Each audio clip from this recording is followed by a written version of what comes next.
A doctor at a hospital in northeast China's city of Changchun found a pair of twin babies Wednesday morning that had evidently been abandoned.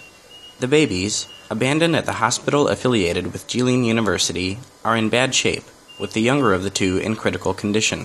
Their body temperatures are low and their breathing is slow. The older of the twins weighs only 1.6 kilograms, the younger even less at 1.4 kilograms. Initial observation indicates that the babies were likely born premature.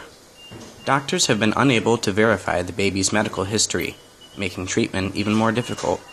The doctors have been working around the clock to keep the babies alive. They said they hope the babies' parents will step forward and claim the children.